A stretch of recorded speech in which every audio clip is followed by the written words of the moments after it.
പ്രതിപക്ഷം അതിന്റെ ശക്തി പാർലമെന്റിൽ നിരന്തരം കാട്ടിക്കൊണ്ടിരിക്കും. ജനങ്ങളുടെ പ്രശ്നമുണ്ടാകുമ്പോൾ അവിടെ ചെല്ലുന്ന പ്രതിപക്ഷ നേതാവ്, എനിക്ക് ഓർമ്മ വന്നത് VS അച്യുതാനന്ദനെയാണ്. കേരളത്തിൽ ജനങ്ങളുടെ പ്രശ്നം കേട്ടാൽ അവിടെ പ്രതിപക്ഷ നേതാവ് എത്തുക എന്നത് ചെറിയൊരു കാര്യമല്ല. പ്രത്യേകിച്ചും സ്ത്രീകൾ, അതുപോലെയുള്ള ആളുകൾ, സാധാരണ മനുഷ്യർ ആക്രമിക്കപ്പെടുമ്പോൾ ഭരണകൂടം അതിൻ്റെ ഒരു ഭാഗമായി തന്നെയായ പ്രതിപക്ഷ നേതാവ് തങ്ങളുടെ കൂടെ ഉണ്ട് എന്നത് ഒരു പ്രധാന വിഷയമാണ്, ഒരു പ്രധാന ശക്തിയാണ് അവർ. പ്രധാനമന്ത്രിയോ മറ്റു മന്ത്രിമാരോ ഒന്നും അവിടെ പോകുന്നില്ല. നമുക്കറിയാം, ഹത്രാസിൽ രാഹുൽ ഗാന്ധിയാണ് പോയത്. പ്രധാനമന്ത്രി ഒന്നും അവിടേക്ക് പോയില്ല. ഏതോ ഒരു തട്ടിപ്പ് ബാബയുടെ തരികട പരിപാടിയുടെ പിന്നിലാണ് ഇതൊക്കെ നടന്നത്. കേസെടുത്തപ്പോൾ ആ ബാബ കേസിൽ പ്രതിയല്ല. അദ്ദേഹത്തിന്റെ ചരിത്രം പറയുന്നത് അദ്ദേഹം പോലീസായിരുന്നു എന്നും വേറെ എന്തൊക്കെ തരികട നടത്തി, പിന്നെ എല്ലാം കഴിയുമ്പോഴാണല്ലോ നമ്മൾ സന്യാസിയാവും.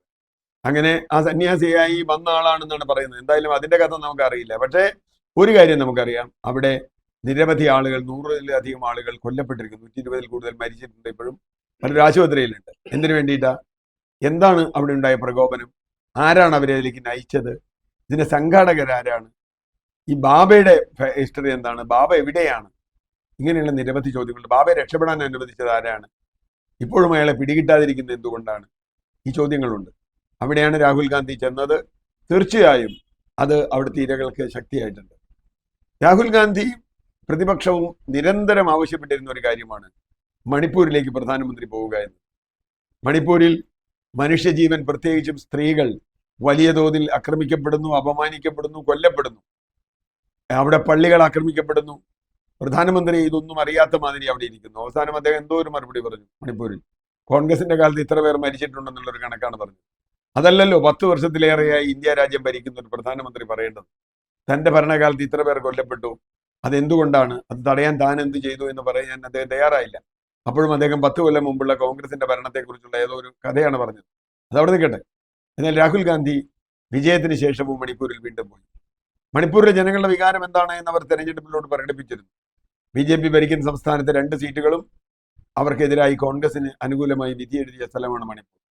അതുമാത്രമല്ല, മണിപ്പൂരിലെ ജനങ്ങൾക്ക് ആശ്വാസം പകരാൻ വേറെ ആരും അവിടെ ചെല്ലുന്നില്ല. അപ്പോൾ പ്രതിപക്ഷ നേതാവ് എന്ന നിലയിലും അദ്ദേഹത്തിന്റെ കടമ നിർവഹിക്കാൻ അത് അനിവാര്യമാണ്. അദ്ദേഹം അവിടെ പോയി.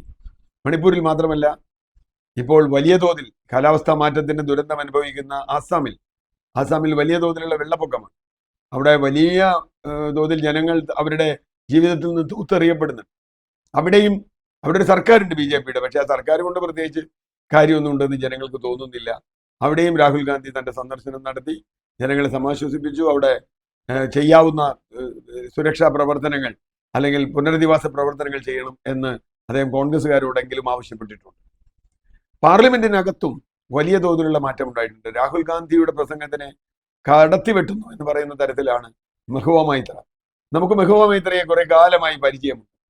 കഴിഞ്ഞ പാർലമെന്റിൽ കള്ളക്കേസ് ഉണ്ടാക്കി മെഹുവ മൈത്രയെ പാർലമെന്റിലെ അംഗത്തിൽ നിന്ന് പുറത്താക്കിയതാണ് ഇദ്ദേഹം. അത് രാഹുൽ ഗാന്ധിയെ ഒരിക്കൽ പുറത്താക്കിയതാണ്.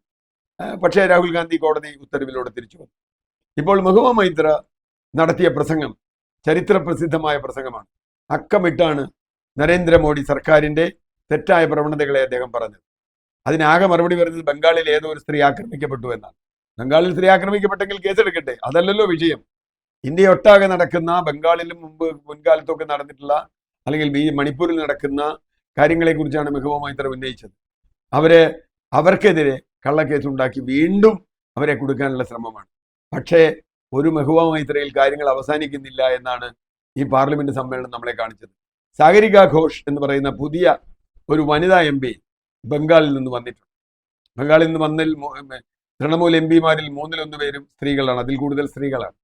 സാഗരിക ഘോഷ് ഒരു പുതിയ MP ആണെങ്കിലും അവർ നടത്തിയ പ്രസംഗവും രണ്ടാം മെഹുവ മൈത്ര എന്ന ആ ഒരു സ്ഥാനപ്പേരിന് അവർ അർഹയാകുകയാണ്. അവരും എണ്ണമിട്ടാണ് ചോദ്യങ്ങൾ ചോദിച്ചത്. ഒരു ചോദ്യത്തിനും പ്രധാനമന്ത്രിക്ക് പതിവ് പോലെ ഒരു മറുപടിയുമില്ല. പ്രധാനമന്ത്രി അപമാനിക്കുക, കളിയാക്കുക എന്നതിനപ്പുറത്തേക്ക് പോകാൻ BJPക്കാർക്കും കഴിയില്ല. പാർലമെന്റിൽ ശബ്ദമുണ്ടാക്കുന്നതൊഴിച്ചാൽ ബാക്കി കൃത്യമായ ഒരു കാര്യത്തിനും മറുപടിയില്ല. തീർച്ചയായും പ്രതിപക്ഷം അതിശക്തമാണ്. പ്രതിപക്ഷത്ത് മെഹുവ മൈത്രയെ പോലെ അല്ലെങ്കിൽ ഇപ്പോൾ സാഗരിക ഘോഷിനെ പോലെയുള്ള നിരവധി ആളുകൾ ഉണ്ട്. അത് സ്ത്രീകളുടെ ശബ്ദം കൂടുതൽ ഉച്ചത്തിൽ ഉയർന്നു വരികയാണ്. വയനാട്ടിൽ നിന്ന് പ്രിയങ്ക ഗാന്ധി കൂടി അവിടെ എത്തുമ്പോൾ തീർച്ചയായും മോഡിക്ക് വലിയ തലവേദന ഉണ്ടാകും. സ്ത്രീപക്ഷത്തു നിന്ന് തന്നെ എന്നാണ് ഞാൻ കരുതുന്നത്.